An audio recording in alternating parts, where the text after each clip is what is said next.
Hubo debate.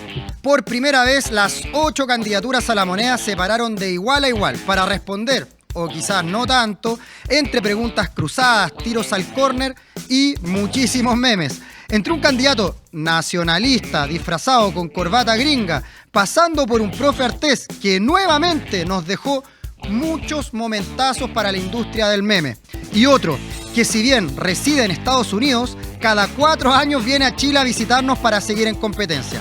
En fin, fue una radiografía de nuestra fauna chilensis. Pero más allá de quién ganó o perdió, lo relevante es lo que el debate refleja. Una política que ya no está compitiendo en ideas, sino en performatividad. Yo me pregunto, ¿se mueve la aguja con estas instancias? ¿Hay luz al final de este túnel de dimes y diretes y las pasadas de cuenta entre candidaturas? En paralelo, vivimos un nuevo 11 de septiembre, marcado por un silencio sepulcral de lado a lado. A diferencia del año pasado, los republicanos no hicieron videos festejando el golpe que destruyó Chile. Y como todos los años, lamentablemente, el gobierno conmemora una vez más a puertas cerradas, sin la gente común, una fecha que debiese involucrar a todo el país, en un compromiso por defender la democracia y no permitir ningún milímetro al avance de quienes hoy día, sin dudarlo, lo volverían a hacer. Se mezclan el futuro y el pasado, candidaturas que buscan instalarse en el presente y fantasmas que no dejan de regresar. De todo eso y más vamos a conversar hoy en Debates y Combates, porque esta es la voz que incomoda al poder. El primer debate presidencial dejó claro el libreto de cada candidatura, del miedo al orden, de la nostalgia a la calma. Una puesta en escena donde cada presidenciable busca tocar la tecla emocional que le asegure adhesión en un país que ya no cree en promesas. Para hablar de este y otros temas, tenemos tremendas invitadas. Nos vestimos de populares, nos vestimos de rebeldes y, por una parte, tenemos a Giovanna Grandón, transportista escolar, ex convencional constituyente, de la primera, de la buena, no de la mala. Se hizo conocida internacionalmente como la tía Pikachu, fundadora del Sindicato de Mujeres Trabajadoras Independientes. Es técnica en párvulos, actualmente está en tercer año de estudios de servicio social y además es candidata a diputada por el Distrito 12. ¿Cómo está, Giovanna? Bienvenida a Debate y Combate. Bien, muchas gracias por la invitación. Acá, dándole con todo, corriendo como máquina, trabajando, haciendo mil cosas como todas las mujeres chilenas, pero tenemos que darle. Qué bueno, bienvenida, Giovanna. Y por otra parte nos acompaña Coca Ñanco, ¿no? Primera mujer electa diputada por la región de la Araucanía indígena. Eso es muy importante, ¿no? Forma parte de la Comisión de Defensa Nacional, peludo tema, y de Relaciones Exteriores, la cual preside además. Su agenda legislativa, y esto para que lo sepan, porque hubo uno que estuvo 16 años en el Congreso y parece que no hizo mucho. Acá sí tenemos a alguien que agarra la pala y ha trabajado. Su agenda legislativa se ha centrado en la restitución de derechos a las primeras naciones, tales como la revitalización de las lenguas indígenas. Importantísimo. ¿Cómo estás, Coca? Bienvenida. Muchas gracias, Juan Pablo. Muchas gracias por la invitación a este programa. Y bueno, seguimos acá. Muchas gracias también, Giovanna Grandón. Conocerla es para mí un honor y un privilegio también poder estar en este panel con grandes panelistas conversando sobre la actualidad, la política nacional, internacional también y bueno, varios temitas que van a salir. Oye, muchas gracias también a ustedes. Bienvenidas. Evidentemente, el honor es nuestro tenerlas acá. Tremenda referente además de las luchas populares y de las luchas también de siglos que se vienen dando por estas tierras, que es muy importante recordarlo. Vamos a entrar de lleno al primer tema que nos convoca, el debate presidencial. Lo bueno, lo malo, lo feo. ¿Quién parte? Giovanna, partimos contigo. ¿Qué te pareció el debate a grandes rasgos, ¿no? Para que partamos la conversa. A grandes rasgos yo creo que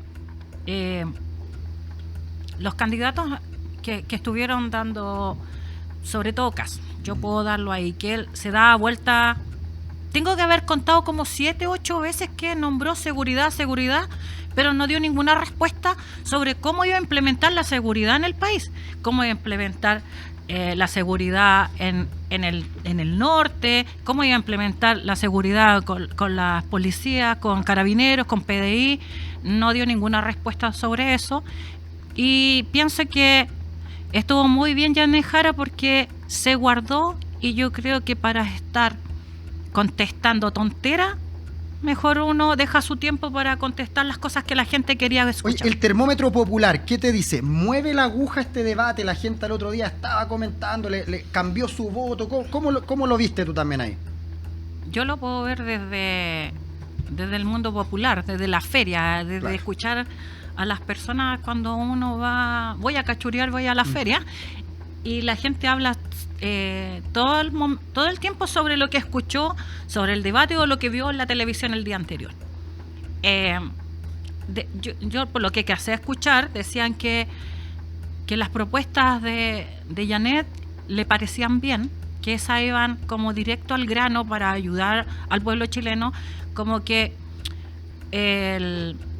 los otros candidatos, sobre todo los de derecha, se daban muchas vueltas para poder dar una explicación concreta sobre lo que se le estaba pidiendo, pero no daban ninguna explicación sobre eso, sino que se daban vueltas en la seguridad y no daba ninguna propuesta concreta que la gente está esperando, que digan, vamos a hacer tal cosa para promover una justicia social, para promover la seguridad ante Carabineros, darle los espacios, permitir que Carabineros y PDI haga su trabajo, y explicando bien cuáles son los límites que tienen los tres poderes legislativos, o sea, el poder legislativo, el poder judicial y ejecutivo. Yo creo que más de eso falta, explicar un poco a la gente. No, claramente, como lo decíamos en la editorial, es un momento bastante performático, ¿no? más de emociones que de contenido. Y quiero aprovechar, Coca, tú que... ¿te puedo tutear, no? Por supuesto. Tú que presides la Comisión de Relaciones Exteriores. Hubo un momento del debate en el que todos estábamos muy atentos y atentas cuando le preguntan a las candidaturas por sus referencias internacionales, ¿no? Y ahí Janet Jara nombraba a Claudia Sheinbaum, que tremenda referente, además, contemporánea, mujer, académica, pero que además está haciendo una pega increíble en México. Johannes Kaiser no nos sorprende, ¿no? Nos habla de Kissinger, un tipo que ha estado siempre del lado de la violencia y la violación a los derechos humanos, que estuvo siempre de ese lado. Responde su línea. En su línea. Pero luego Kast, todos esperábamos, todos nos recordábamos la imagen, ¿no? La fotito con Bolsonaro, la fotito con Milei, el gorrito de Trump, y no nombró a ninguno de los anteriores, ¿no? Nos nombró a Giorgia Meloni, la primer ministra de Italia.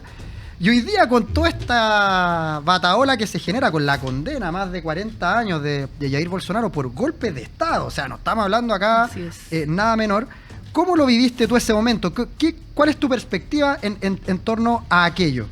Bueno, en primera instancia, a mi parecer, el formato del debate no fue el mejor formato para que cada candidato o candidata pueda profundizar en las propuestas que llevan hacia su programa presidencial. Fue más bien un debate que se vivió con un enfrentamiento donde predominó la violencia, en la cual los candidatos y candidatas más bien tuvieron más que candidatas, los candidatos hombres, acá igual quiero ser bien enfática, fueron los candidatos hombres, y en esto igual quiero dejar afuera a Matei. Ellos tuvieron una visión propia de su espectro de macho, en la cual predominó la violencia por sobre las propuestas programáticas presidenciales. Y acá yo quiero dejar en claro que me faltó ver propuestas en los candidatos. Lamentablemente el formato de este debate no lo permitía en demasía porque el tiempo era muy acotado. Finalmente la candidata Jara debió gastar más tiempo en responder las líneas cruzadas que habían entre Kaiser, Kast, Marco Enrique Ominami, eran todos contra Parisi, Jara igual. Claro, eran todos contra, porque es lógico, o sea, Jara va ganando, y mientras ella lidere las encuestas, todos se van a ir en contra de ella, porque así sucede el mundo de la política. Pero bueno, más allá de eso, a mí también me llamó la atención que Kast no nombra a Bolsonaro. Yo creo que algo sabía o algo se veía venir, pero lo curioso es que pese a que no nombró a Bolsonaro dentro de sus referentes internacionales y nombra a una mujer, pensando que quizás su agenda feminista iba a cambiar con esa decisión, cosa que sabemos no es, hoy día tampoco condenó. O sea, ayer aparecen todos los medios que Bolsonaro fue condenado a tantos 27 años de cárcel. 47. 47, perdón. Y en ningún caso vimos sobre él un arrepentimiento o un decir, oye, sí, ¿sabes qué? Se debe condenar el golpe de Estado.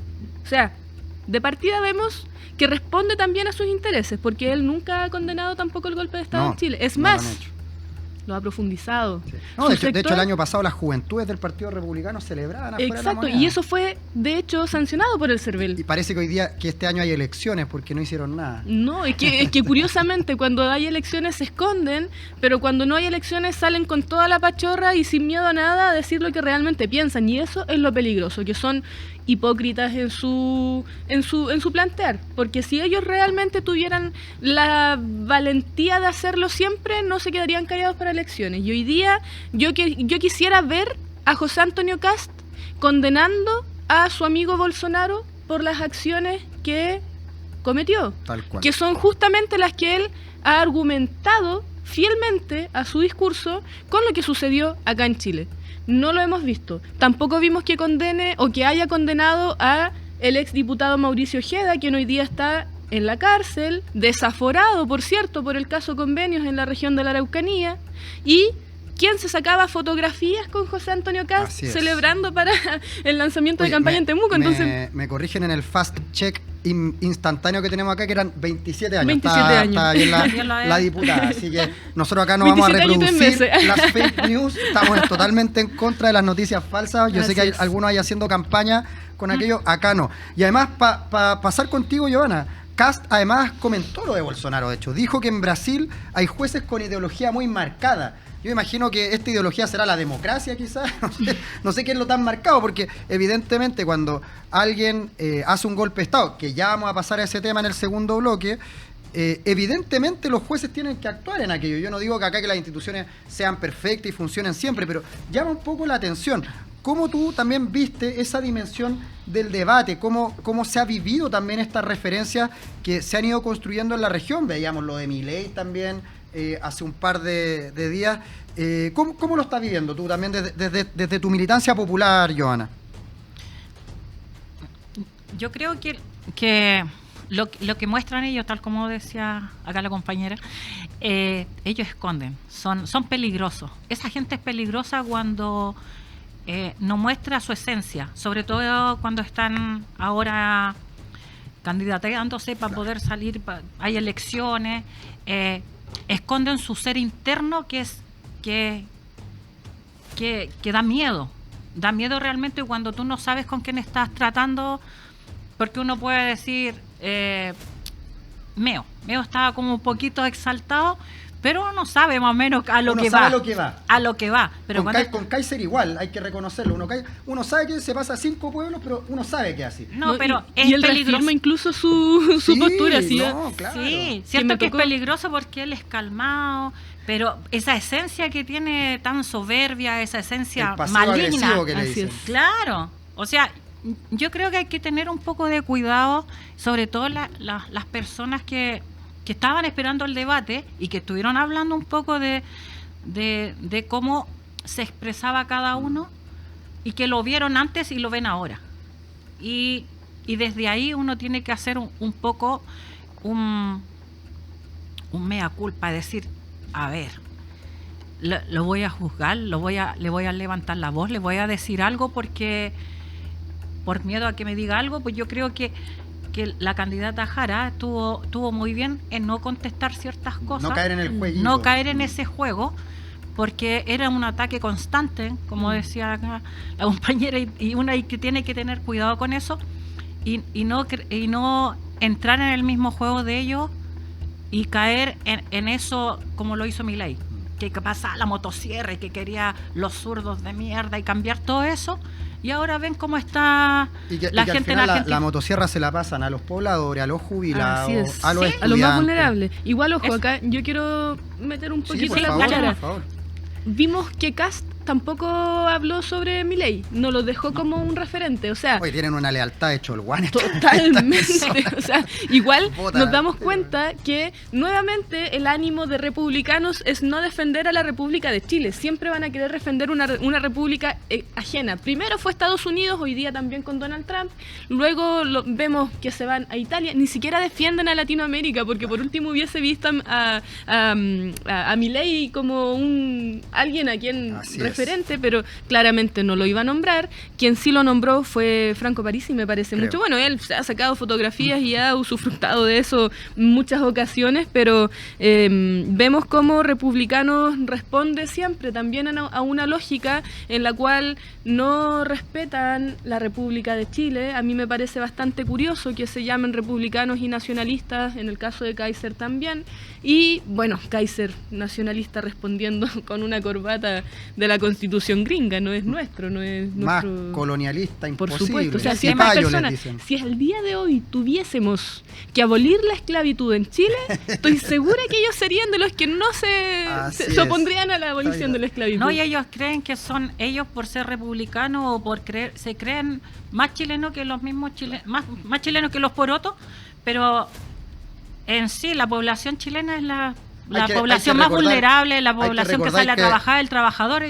Que de los que están como con posiciones de pasar a segunda vuelta, hay una sola que tiene apellido chileno, que es Jara. Tal cual. Sí. Así que partamos por ahí. Sin querer discriminar a los inmigrantes como lo hacen ellos. Acá no vamos a repetir aquí.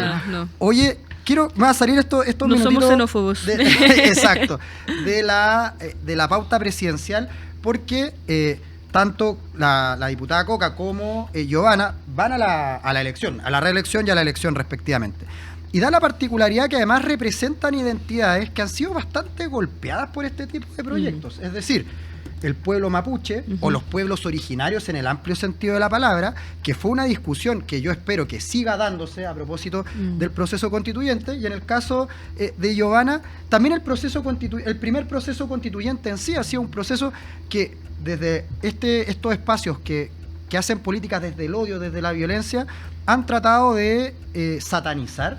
Pero también yo te diría que de ciertos sectores se ha tratado de borrar con el codo un poco el apoyo que se dio. Entonces, ahí me gustaría partir con usted, diputada, contigo, Coca. ¿Cómo se vive esta campaña también? Porque a diferencia de ellos, nosotros no negamos lo que somos, no pedimos disculpas por ser de izquierdas, por creer que Chile necesita un cambio o por pertenecer, en tu caso, al pueblo mapuche, que además es un pueblo guerrero que merece, que es admirado en todo el mundo, hay que decirlo también. ¿Cómo se vive también esta campaña desde esa posición? Bueno, nosotros sabemos que nuestra región es compleja para los sectores de izquierda, se demuestra también para mi mismo sector. Yo soy del Frente Amplio, militante del Frente Amplio, ex militante de Revolución Democrática hasta que nos unificamos, pero a nuestro sector, a la izquierda, yo diría que le asusta un poco meterse en lugares donde no son tan afines, como por ejemplo la región de la Araucanía, y eso se demostró justamente en esta negociación parlamentaria. ¿Para qué vamos a andar con cosas? ¿Cuál es tu candidata a senadora? Digo senadora para ver si la chuntamos. Sí, senadora Elisa Loncón. Perfecto, estamos trabajando con la ñaña. Pero bueno, más allá de todo eso, la particularidad que nosotros vivimos en nuestra región, que es totalmente distinta a la que se vive en otras regiones de Chile, por supuesto, porque Chile es un país multicultural, tiene distintos territorios, cada territorio responde a una demanda distinta. Para mí, de hecho, yo vine a conocer Santiago ahora, siendo bien sincera, las únicas veces que había venido a Santiago habían sido como contadas con el dedo, y conocí Santiago a mis 20 y tantos años, ya de bastante grande. Entonces ahora he habituado un poco más estos territorios que son igual hostiles. O sea, a mí me da un poco de vergüenza cuando aparecen en los medios exacerbándose la violencia en la Araucanía, y en todos lados siempre a mí me tratan de atrapar como el terrorismo y la violencia. Oye, espérense, las cifras nos indican que Santiago es mucho más peligroso que la Araucanía. Yo en la Araucanía camino tranquila por las calles, nadie me hace nada, nadie me pasa nada, no me gritan, nada, sí, todo súper bien, porque la gente de nuestra región es una gente que solo quiere paz y quiere diálogo y quiere trabajar tranquila y quiere una vida digna, como la mayoría de los chilenos y chilenas. Ahora bien, en esta campaña nosotros igual hemos estado enfocándonos en poder seguir rescatando los derechos sociales que nos motivaron a iniciar este camino dentro del Congreso. por algo es que hemos levantado la bandera de lucha siendo minoría dentro de los 155, la bandera de lucha de los pueblos originarios. El proyecto de revitalización lingüística que hoy día se encuentra en el Senado fue de autoría propia, lo hemos levantado también con todo el orgullo que a nosotros nos significa poder estar en estos espacios de representación popular y levantando una voz que durante años no estaba. Yo soy la 13ª mujer mapuche en ser electa dentro del Congreso en 200 años de historia republicana. Entonces eso es como, chuta, 13 diputados y diputadas, bueno, son 10 diputados, 3 diputadas, en mi caso soy la 13ª, pero sigue siendo insignificante, Sí. O sea, aún tenemos que avanzar en restitución de derechos y no solamente para los pueblos originarios, ese por supuesto es mi bandera de lucha principal porque soy mapuche, provengo de una comunidad, vengo del campo, mi realidad es completamente distinta a la de muchos colegas que están dentro del Congreso y que han tenido el ímpetu de trabajar en un lugar para el cual siempre estuvieron preparados, o sea, los enseñan desde niños a que ellos son quienes tienen el poder, por lo tanto ese poder no lo comparten y solo lo tienen para sus fines personales y bueno, empresarios que los pueden financiar, no lo sé, pero en el caso nuestro, esta campaña igual la vivimos desde ese saber que hay muchas cosas por cambiar, que nuestra región, al igual que todo Chile, necesitan que la brecha de la desigualdad se disminuya, que los recursos de los chilenos y las chilenas queden para los y las chilenos y chilenas, y no que se lleven los recursos los mejores amigos de el que tiene el cargo de gobernador regional, por ejemplo, en el caso de la Araucanía, o los amigos de los diputados y diputadas, o los amigos de quienes ostentan el poder hoy día, los amigos de los grandes empresarios. No, necesitamos que la gente común y corriente también pueda acceder a los servicios básicos del Estado, y el Estado de Chile está aún pendiente en muchos temas. No, importantísima la pega, además uno ve en las academias, ¿no? Y en las izquierdas también mucha admiración por la democracia griega, mucho hablamos de Habermas, se nota que no han ido nunca a un tragún, ahí se aplica la democracia de manera transversal, dialogante, todas y todos tienen voz y voto. Creo que hay mucho que aprender democráticamente hablando de los pueblos originarios, las primeras naciones. Giovanna, también en tu caso tú estás asumiendo una candidatura con harta valentía en el Distrito 12, donde fuiste además electa como convencional en el primer proceso constituyente, y a diferencia de otros que también quizás en algún momento apoyaron, tú has hecho una campaña reivindicando precisamente lo que fue tu rol ahí, entendiendo que hoy día estamos viviendo un momento distinto en Chile y que también la disputa se tiene que dar en el Congreso. Tú eres una mujer que además después de la convención se dedicó a trabajar, levantaste el primer sindicato de mujeres trabajadoras independientes en Lo Hermida. Entonces, cuéntame, ¿cómo ha sido este proceso de tu campaña, de esta candidatura? ¿Cómo la has asumido? ¿Cómo has visto la temperatura también en las calles con la gente? Bueno, la temperatura, yo lo he visto que la gente en este momento lo único que piensa en celebrar fiestas patrias. Bueno, sí. Me dicen No, ya, bueno, después, ¿cuándo empieza? Me dice, ¿cuándo empieza la campaña? Y dije el 17. Bueno, ¿va a empezar el 17? No, yo voy a empezar por el 20, lo voy a dejar tranquilito un rato, hay que disfrutar. Pero voy a bailar cueca con ustedes. Eso. Y yo creo que la gente ve una esperanza con la candidata Yanne Jara, porque quedó ese gustito del odio y la mentira que le implantaron a la gente, con la fake news, con los trolls, con los bots, con todo lo que hicieron para bajar el texto constitucional que mejoraba en gran parte la vida de las chilenas y los chilenos, y que después se dieron cuenta que lo engañaron. Entonces ahora tienen una esperanza de que de alguna forma se puede mejorar algunos aspectos de la vida de los chilenos, sobre todo empezando a hacer indicaciones, empezando a proponer proyectos de leyes, pero desde ahí lo voy a explicar un poco, que yo se lo explico a la gente que no lo sabe. Yo le digo, pero ¿usted sabe que es tan importante por quién votar? Porque si usted tiene que votar por alguien, si usted quiere votar por Yanne Jara, usted tiene que votar por un diputado, por un senador que apoya a Yanne Jara, para poder levantar los proyectos. Le dije, los proyectos se aprueban, son 155 diputados, y mayoría simple tiene que pasar 103. Ahí recién pasa a ser un proyecto de ley, una mejora para ustedes. Si los votos se aprueban en menos de eso, no pasa nada. Y para que esto se pueda aprobar, tienen que estar las personas de acuerdo. Si se elige mucho de derecha o mucho de izquierda, los de izquierda siempre vamos a querer lo mejor para Chile y para nuestra gente. yo voy a querer lo mejor para usted, para mis hijos, para mi familia, para mis vecinos. Porque yo vivo la realidad, vivimos la realidad de que levantarse temprano, que hay que llegar a fin de mes así a justo, hay que endeudarse por aquí, va a pagar acá. Eso le dije, esa realidad la tenemos la mayoría de los chilenos, y por eso es que es tan importante votar por ustedes, alguien que viva la realidad, la misma realidad que vive usted. Porque si usted vota por alguien que no vive la realidad de usted, ellos nacieron en una burbuja, donde todo su entorno son igual que ellos. Ellos, si quedan sin trabajo, no importa porque tienen a su familia que le ayude, o van a heredar alguna empresa de sus papitos, pero ellos nunca han sabido el pasar hambre, como nosotros sí lo hemos sabido. Entonces, explicar un poquito esto, yo lo he hecho así como me dice mi compañero Cristian Cuevas, hay que ir canuteando por aquí y por allá. Y eso trato de hacer, hablar con la gente y explicarlo, la gente no entiende y les da lo mismo por quién votar.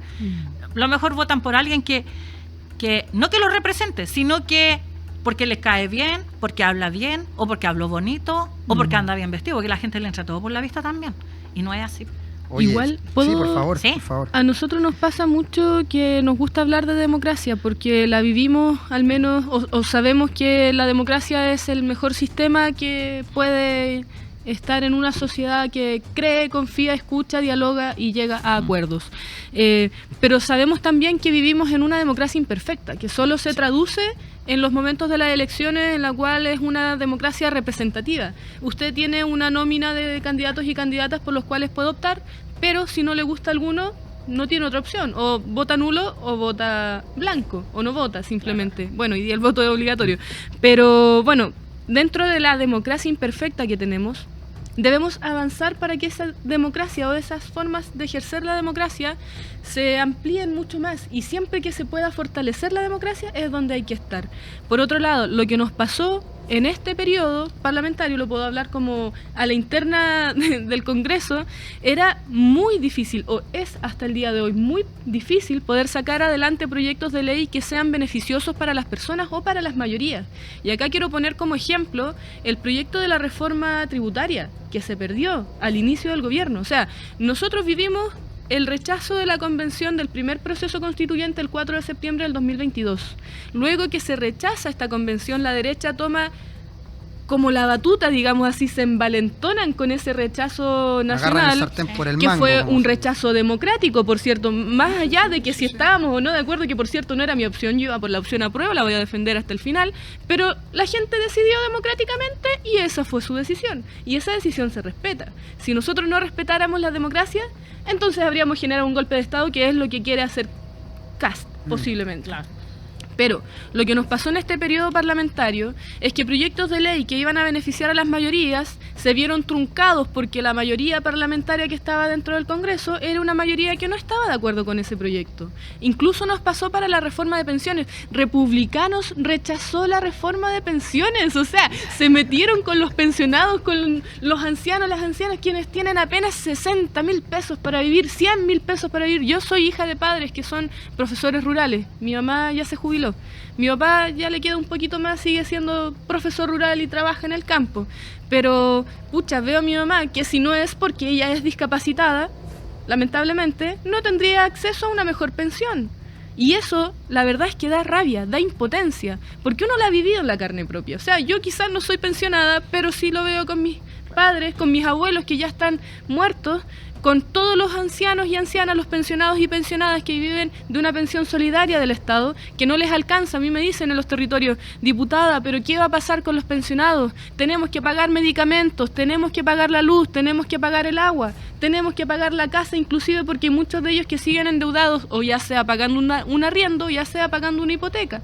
Por lo mismo es que nosotros estamos ahí para poder ejercer el rol democrático de quienes votaron por nosotros y confiaron en nosotros con su voto, para poder sacar adelante proyectos que vayan en pos de las mayorías. Ahí nosotros también levantamos un proyecto de ley que hoy día todavía está en el Congreso para la inembargabilidad de los bienes inmuebles de las personas mayores de 65 años, a fin de que, bueno, también uno que ha vivido la realidad de tantas formas, sabemos la angustia, yo lo viví en carne propia, sabemos la angustia que es pasar por un proceso en el cual mis padres en algún momento quedaron los dos sin pega y nos estaban queriendo embargar la casa porque no teníamos plata para pagar el dividendo. Esa es una realidad que tienen la mayoría de los chilenos y chilenas. Y no necesitábamos esperar el proceso constituyente para que nos quitaran las dos casitas, como decía la derecha, sino que ya los bancos te la quitan la única casa que estás pagando, ni siquiera es tuya. Exacto. Es brutal. Entonces eso de reformar, rechazar para reformar, hasta el día de hoy estamos esperando ese rechazo para reformar. ¿Cuántas reformas ha habido, diputada, en el Congreso? Cero. Y la reforma de pensiones más encima la rechazó Republicano. Y hablar un poco más también del segundo proceso, que era peor que el lo tomó la derecha y que eran expertos, pero al final fue peor que el que hicimos nosotros, que la mitad era experto y la mitad no éramos expertos. Estimadas, a propósito de lo que estamos conversando, es muy importante tener memoria para no cometer los mismos errores, saber por quiénes votamos, saber a quiénes elegimos, que sea gente común, como nos invitaba Giovanna, y gente que también que sea valiente como lo ha hecho Coca, ¿no? Y en ese sentido me gustaría que pasáramos al segundo tema. Antes vamos con una cápsula y volvemos.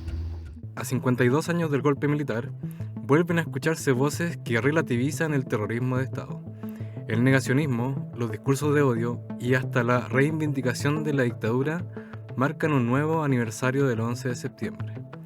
¿Qué significa este retroceso en la memoria democrática? Bueno, a 52 años del terrible golpe militar que destruyó Chile, que destruyó la democracia, que destruyó nuestras instituciones republicanas, aparentemente el negacionismo, los discursos de odio, la idea de revisar si era tan loable o no destruir la democracia, nos vuelven a amenazar, vuelven ahí como un bichito en la oreja. Enfrentamos un 11 de septiembre con un clima bien complicado, al menos para quienes nos ponemos del lado democrático de la historia. Y me gustaría partir con usted, diputada, contigo, Coca. Te he tuteado y te he ustedeado todo el programa. Tengo ahí una contradicción. No, está bien. Me gustaría ver cómo se ha visto también en tu rol legislativo estos discursos de odio, estos discursos negacionistas y la necesidad, parece, de seguir reivindicando la democracia como debiese ser un mínimo, pero parece que es un máximo hoy día en estos tiempos. Sí, bueno, vuelvo atrás. La democracia se defiende siempre y eso tiene que ser un precepto nuestro para siempre, básicamente desde que nacimos hasta que nos morimos. Antes, cuando yo inicié mi periodo legislativo, integré también la Comisión de Derechos Humanos y Pueblos Originarios, que este año ya no integro porque me toca la presidencia de Relaciones Exteriores, por lo tanto ya tenía que dejar alguna de las comisiones atrás para no tener tanta sobrecarga laboral. Pero en esta comisión me tocó compartir bastante con Johannes Kaiser, con Cristian Lavé, con otros diputados también del sector de oposición, y la verdad es que... No cualquier oposición, no cualquier oposición, o sea, esa oposición que valida los golpes de Estado y que si pudiese presentarse la oportunidad nuevamente, lo han dicho ellos, no lo digo yo, apoyarían un nuevo golpe de Estado, por lo cual la verdad es que fue bastante duro compartir en estas comisiones, en especial cuando fueron los 50 años del golpe, el 2023, porque sabemos que a nosotros, quienes, bueno, yo no necesité nacer en dictadura ni vivir la dictadura para saber que es un periodo negro de nuestra historia que hay que recordarlo siempre, que tiene que estar latente para no volver a repetir, o sea...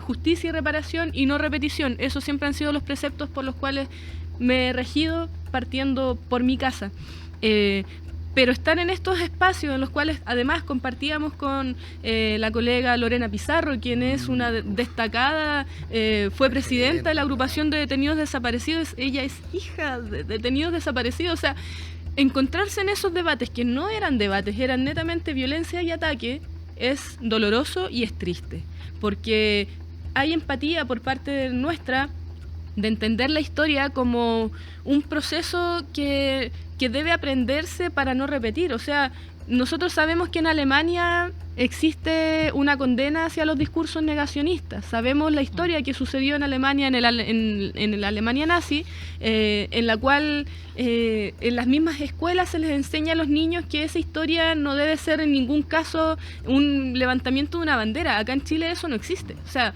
cualquiera tiene la libertad, es tan libre en nuestro país que cualquiera tiene la libertad de negar el golpe de Estado, de avalar la violencia de esa forma y de faltarle el respeto a la mayoría de los chilenos y chilenas que estamos en pos de la democracia.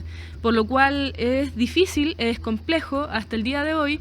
Este 11 de septiembre no fue la excepción tampoco. Siempre para estas fechas se genera como un clima bastante tenso en el Congreso porque habemos fuerzas que no vamos a ceder en esos discursos. Por supuesto que para nosotros defender la democracia siempre va a ser nuestra línea principal, pero vemos que por otro lado hay quienes no les importa. Vemos a José Antonio Kast, que hasta el día de hoy no ha condenado a su amigo Bolsonaro por el intento de golpe de Estado, por lo cual eso también nos debe hacer a nosotros reflexionar cuál es el Chile que queremos hacia futuro. Así es. Oye, sí, no, importante mandarle un saludo también a la diputada Lorena Pizarro, hija de Sola Sierra, ¿no? Importantísima, fundadora de la Asociación de Familiares de Detenidos Desaparecidos, así que le mandamos un abrazo gigante. Desde este programa al menos tomamos posición y por cierto que abrazamos y nos comprometemos con la lucha de la justicia, la verdad, y la reparación y la no repetición. La diputada hablaba de las nuevas generaciones, querida Giovanna. Tú también además tienes un trabajo territorial con escuelitas, ¿no? Escuelitas libres, escuelitas con niños y niñas. ¿Cómo es el trabajo del rol de la memoria con las nuevas generaciones? Porque está bien, yo no viví tampoco el golpe de Estado ni la dictadura, pero vengo de una generación que tuvo cierto roce con aquellas demandas, ¿no? Aquel grito de injusticia que todavía sigue latente. Pero ¿cómo se ve en las nuevas generaciones? Estoy pensando los sub-15, este tema, ¿cómo lo has visto tú? ¿Cómo se trabaja también aquello para que no sea un reclamo de los viejos, sino que sea una demanda presente y actual? Bueno, con la escuelita, como tú me estabas diciendo en este momento, el año pasado nosotros trabajamos, iniciamos una escuelita artística popular, totalmente gratuita, donde se le da desayuno a los niños y se hacían varias actividades. Y por ahí habían varias personas que nos venían a ayudar como a hacer teatro, a hacer ciertas cosas. El enfoque era el arte, pero también era el enfoque el enseñarles educación cívica a los niños que se ha perdido tanto. En este país no existe la educación cívica, se ha perdido, los niños no entienden y preguntan. Nosotros a veces poníamos música ad hoc a lo que estábamos haciendo y empezábamos a dialogar y a consultarles. Los niños preguntaban me acuerdo en algún momento que fue para septiembre que estábamos haciendo guirnaldas, las típicas guirnaldas que hacíamos antes en los colegios, donde cortábamos las tiritas y hacíamos. Cada niño estaba haciendo la guirnalda y empezamos a conversar con la tía, si sabían algo ellos que se celebraba y qué pasaba en septiembre. Los niños sabían que el 18 de septiembre era el cumpleaños de Chile. Así lo decían, es el cumpleaños de Chile, se adorna, se celebra, se come empanada, chicha, mi papá toman chicha, y hablaban un poco de eso, pero también empezábamos a conversarles y ellos sabían que había pasado el 11 de septiembre. Uno de ellos dijo, sí, mi papá me contó la historia de que mi abuelito se lo llevaron detenido, en las canchas, dijo, en las canchas que están más abajo, y que lo golpearon y que se llevaron al vecino de la esquina, al otro vecino se lo llevaron y nunca más aparecieron. Y dentro de esos vecinos ellos están en la plaza Víctor Jara, ahí también hay un monumento donde hay un puño, donde también hubo gente ahí que nunca más se la llevaron detenida y nunca más llegó.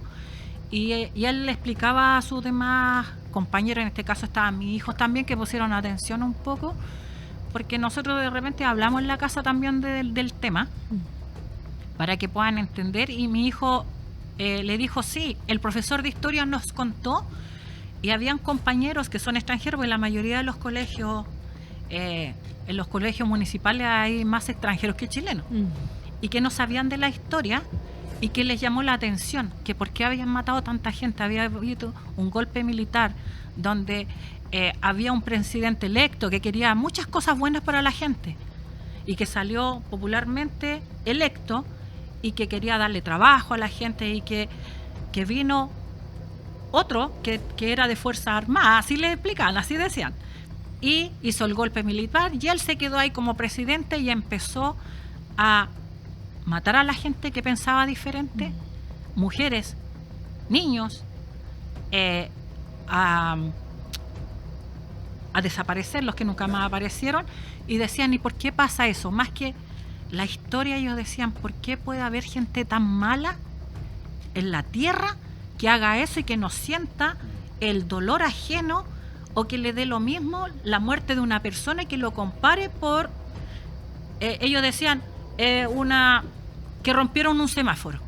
Comparan la muerte de una persona, claro, con un objeto. Claro. Y los niños daban esas cosas. Y yo decía, sí, la reflexión que hacen los niños es tan de adentro, tan como humana, porque ellos son muy transparentes para hablar, y yo decía, eso nos falta a nosotros, los adultos. Nos falta un poco más de humanidad y enseñarle que tomar esa humanidad de los niños y replicarla. Y los niños decían, sí, yo hablo con mi mamá y les digo.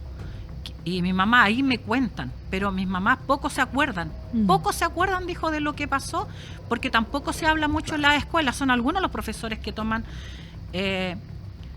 estos temas para poder explicar qué realmente pasó en Chile en septiembre. No, sí, sin duda, es muy importante. Septiembre para todas las chilenas y chilenos es una fecha de ambivalencia, ¿no? Estamos celebrando el mes de la patria, pero también estamos lamentando que en estas fechas fue cuando nos intentaron destruir, separar, simplemente por pensar distinto. Y ahí, para ir cerrando también, Coca, me gustaría una reflexión tuya. ¿Qué significa hoy día decir nunca más? Que nunca más pase en Chile. ¿Cómo lo podemos abordar? ¿Cómo lo estás viendo también tú desde tu territorio, ¿no? En la Araucanía, donde, así como tú decías que a los 20 y tantos años viniste a Santiago, habemos muchos santiaguinos que quizás nos enteramos también tarde del nivel de violencia que se ejerce contra personas que por el solo hecho de pertenecer a una raíz histórica, por el solo hecho de pertenecer a un pueblo, son levantados a las 7 de la mañana con metralletas, son allanados de manera indiscriminada, y que lamentablemente se sigue viviendo en un estado de excepción propio de regímenes autoritarios. ¿Cómo se ve también ese nunca más? ¿Cómo se le explica a un niño en la Araucanía, en Gualmapu, como queramos llamarle, ¿no? o el territorio mapuche? ¿Cómo le explicamos qué es el nunca más cuando están viendo una violencia latente todos los días? Es duro. Es durísimo porque, bueno, el Estado de Chile tiene una deuda tremenda con los pueblos originarios, en particular con el pueblo mapuche. Y lo digo también con toda la propiedad de ser mapuche. ¿Por qué tiene una deuda histórica que no solamente se traduce en la expropiación de los territorios y de las tierras, que es la demanda más latente hasta el día de hoy, sino también es un golpe directo hacia la cultura y la identidad? ¿Por qué digo esto? Porque volviendo también a la historia que antecedió a mis padres, nuestros abuelos, nuestros tíos, las generaciones anteriores, es la historia en la cual se vieron obligados a involucrarse en el sistema educacional chileno, y fue justamente ahí donde en la escuela, la escolarización, les obligó a dejar de ser y a dejar de sentir quiénes son.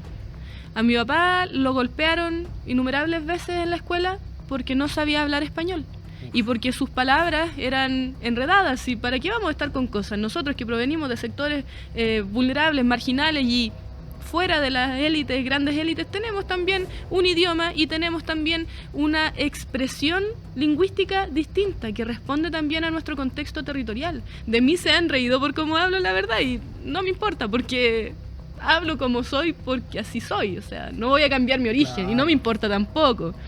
Pero en el caso de mi padre, de mis tíos, de mis abuelos, esa violencia que se vivió en la escuela fue mucho más fuerte. Fue mucho más fuerte porque mi papá, al haber estudiado en la misma escuela del campo, el profesor los golpeaba porque en vez de decir eucaliptus decían caliuto, porque en vez de decir pica pica, que es una mata que no sé si conocerán algunos por acá, pero la pica pica es un espino que fue Ulex europeus, se llama en nombre científico, pero fue introducida por los españoles cuando llegaron a Chile para generar cercos vivos, pero estos cercos se generaron, no es el mismo clima que existe en Chile al de Europa, por lo tanto acá no resultó, igual que la zarzamora, y se expandió. Hoy día la pica pica es una maleza que está extendida en casi todo el territorio del sur. Yo me crié entre medio de las matas de pica pica y de eucalipto y de pino porque era lo que había, o sea, igual hoy día sirve para otras cosas, pero en vez de decirle pica pica, la pica pica le decían carrumba, y eso hacía que el profesor, sas palo, que no pueden hablar así. ¿Qué pasó? Mis abuelos optaron por la decisión, fue una decisión familiar, pero a la vez también fue política. Quizás ellos no lo entendían de esa forma, mis abuelos eran hablantes del mapuzungún, pero ellos lo entendían también como una forma de cuidado hacia sus hijos, en la cual les obligaron a que no aprendieran el idioma mapuzungún, porque sabían que si ellos hablaban solo mapuzungún, iban a sufrir mucho más en la escuela. Por lo tanto, dijeron, ustedes se van a educar con el idioma español, tienen que aprender a hablarlo como sea, y ustedes me van a aprender español. Por lo tanto, este proyecto que nosotros levantamos de revitalización lingüística también va en esa línea, porque a mí me da una tremenda nostalgia saber que, bueno, yo entiendo algo de mapuzungún, pero tampoco soy hablante, y no soy hablante precisamente porque a nosotros el Estado de Chile nos obligó a perder nuestro idioma originario, y eso significa que hasta el día de hoy la mayoría de los hablantes nativos del mapuzungún son personas mayores de 65 años que a la larga, en un rango de 10 años aproximadamente, nuestro idioma se puede ver extinguido. Y eso es una deuda tremenda que nosotros tenemos.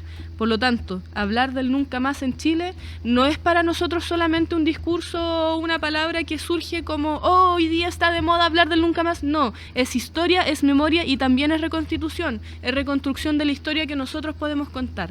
Y es también la reconstrucción de la historia que nosotros como pueblos originarios podemos hablarle a quienes no provienen de nuestro territorio, de nuestro origen, y podemos compartir también, si nosotros siempre hemos sido muy solidarios con eso.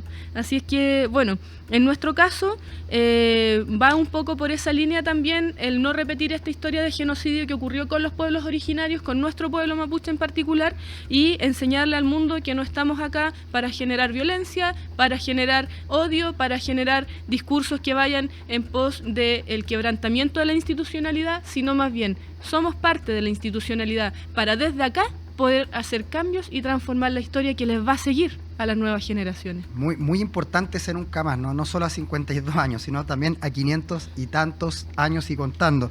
Es muy importante además lo del lenguaje que tú dices. Nuestra lengua barroca, digámoslo así, es tan potente cuando se nos filtra ese pichintún, ese cachai. Ahí también se está filtrando la resistencia de las luchas de las primeras naciones, de los pueblos que nos antecedieron, y hay que reivindicarlas.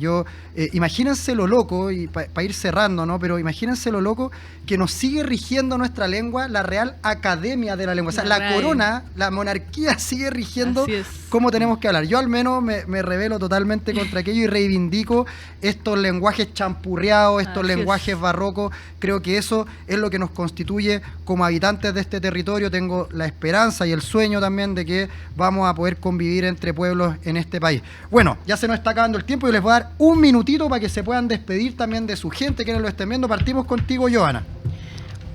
Solamente agradecer acá el espacio, el conocer acá a la diputada. Es un gran honor también, como conversamos afuera en backstage, conversábamos un poco el que yo cuando estuve en la convención también dialogué mucho con la Machilinconao, con Elisa, conversamos. También apoyo mucho todos los proyectos mapuches. Siempre andaba por aquí, oye, ¿qué te parece? ¿Qué te parece? Sí, no, de aquí en este texto tenemos que estar todos tenemos que estar presentes. El aire, la tierra, todos tenemos que estar presentes. Y yo creo que esa esencia y eso lindo que se dio adentro, bueno, yo puedo hablar porque yo trabajé en la convención, entonces es el lindo que se dio adentro de la unión. De la convivencia entre pueblos, ¿no? No, y no solamente esa unión, sino que el pensar diferente, porque venimos de diferentes territorios, tenemos diferentes ideología, nacimos con diferentes matices, porque yo vengo de la población, no vengo del campo, y las necesidades del campo o de acá de Santiago o del norte son diferentes, pero son las mismas, son necesidades, y son necesidades que tiene el pueblo para poder construir. Y desde ahí hago un llamado a todas las personas, a todos los chilenas y chilenos y a los extranjeros que quieren un mejor Chile, que les gusta Chile, que aprecian Chile, el poder votar, como decía la vez anterior, por quienes los representen, por las personas que van a trabajar para ustedes y para ustedes desde el corazón y desde la esencia. Desde ahí le hago esa invitación a conocernos a todos y a todas y trabajar en conjunto, porque mi trabajo desde el Parlamento, una vez que salga electa, va a ser trabajar desde los territorios, llevar la idea, invitar a la gente, llevar la necesidad, porque la gente Claro. sabe mucho. Tú si le preguntas, ellos dicen, necesitamos esto y por acá podemos hacerlo de esta forma, porque uno piensa que los académicos saben, ¿no? Pero los académicos no saben la realidad tangente, sino que saben lo que leyeron en el libro. Lógico. Los Entonces, académicos tienen que estar al servicio de la gente que vive la realidad. Claro, y desde ahí trabajar en conjunto con la gente y llevar esas ideas, llevar esa voz, y desde ahí trabajar para el pueblo chileno. Perfecto. Muchas gracias, Joana. Distrito 12. Atenta a la gente del Las Distrito 12. comunas de La Florida, Puente Alto, San José de Maipo, Pirque y La Pintana. Perfecto.